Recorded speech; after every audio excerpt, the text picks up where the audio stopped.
Welcome everyone, thanks for joining us for today's episode of Canal Days. As always, I am your host Carrie, along with my co-host, founder of Historical Tours of Greater Holyoke, Robert Como. Our Canal Days series delves into a vast collection of historical sites throughout Massachusetts, with Robert's expertise of the local history as our personal guide. Each episode, we uncover history throughout local communities, highlighting the historic landmarks and uncovering their seminal significance. Today's episode of Canal Days, we will be discussing the Palmer Union Station located in Palmer, Massachusetts. So, chronically the year that the station was built. What a wonderful station. So, right at the start, I wish you'd go there. There's a restaurant now, and it's a very well run restaurant. It was made in 1883 by a man named William Flitt of Munson. And it's obviously used a lot of brownstone from Long Meadow and a lot of granite from Munson itself. His last name is F-L-Y-N-T. And this station is a gorgeous station. So I'm going to tell you in this discussion who designed it. I just told you who constructed it. And I'm also going to tell you who made the landscape around it. And I'm going to tell you during discussion where it is. So again, I hope you visit.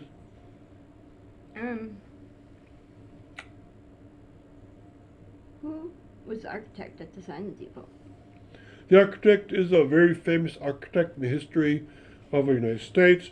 Henry Hobson Richardson designed this beautiful railroad station of Palmer Union Station for the Union Train Company. He designed, I believe, 8 stations around Massachusetts. At least 3 exist of the 8, maybe more do. One in Holyoke still exists, designed by him. One in Northeaston, also designed by him, still exists. Others might exist once I go and look at the situation. He has a very obvious design to most of his structures. He uses a lot of very heavy brownstone. He uses very deeply recessed windows. He'll have a heavy line at some juncture, probably between the first and second floors. He has very gorgeous looking rafters inside the second floor of most of his buildings. His style is so unique that it has its own name. It's called the Richardsonian Romanesque style.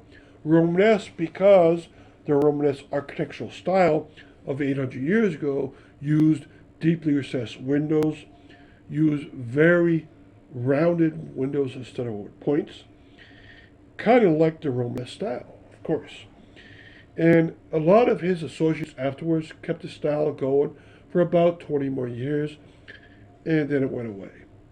A lot of people wouldn't know him anymore, whereas they would know a few other architects, such as Sullivan, who did skyscrapers, and Wright that did the very unique looking houses. But my favorite is Henry Hobson Richardson and his gorgeous Trinity Church in Boston, which is absolutely spectacular and is still there. And stick around and we'll be right back after this quick break. Are you fascinated by local history and eager to investigate the obscure treasures off the beaten path throughout the state of Massachusetts? Or maybe just seeking an unforgettable cultural activity for family and friends to enjoy? Look no further than Historical Tours of Greater Holyoke, founded by Robert Como. With over a decade of experience, Robert offers captivating tours and presentations of historic sites and landmarks throughout the state. Whether you're interested in canals, cemeteries, charming churches, or more, Robert's tours provide a unique and enriching experience for all. And that's not it. You can also schedule private tours tailored to your interests, ensuring a personalized adventure and unforgettable memories. Perfect for families or groups of all sizes, making for an exciting hands-on learning experience that brings history to life. Simply visit holyokecanaltour.org or email bobcat4214 @yahoo.com to book your private tour today. But wait, there's more. Don't miss out on Robert's podcast and video series, Canal Days, where you can dive even deeper into the vital history of the Connecticut River Valley. So, getting back to our podcast on the Palmer Union Station, who designed the original landscape? Very good question. My other very famous person that is the father, in fact, of landscape architect. He goes by the name of Frederick Law Olmsted. He and Henry Hobson Richardson were friends, and they collaborated on a lot of projects.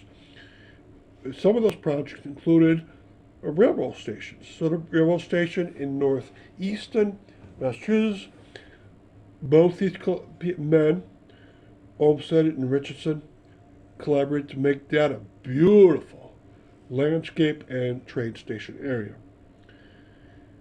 They also collaborated on the Palmer Union Station. Well, you can see Richardson's work here. It's still in great shape, but Olmsted's work is gone. It used to be the entire front area and then a bit to the sides of this railroad station. And his plans still exist, but his work is gone, and that's very sad. Maybe pictures exist of his work, and that'd be great. And I hope if I have any point I find those pictures, I'll link them to my webpage for this wonderful Palmer Union Station. And describe what the depot has become nowadays. It's become a very nice restaurant. It's been that way for at least 30 years. And you can go visit there and appreciate what Henry Hobson Richardson has done for the station. Look into his work and see what he has done. A lot of his work is still around in Springfield, Holyoke, Palmer, Northeastern, Boston. Frederick Law Olmsted's work is still around. Of course, Central Park in New York City, but also the Emerald Necklace around Boston.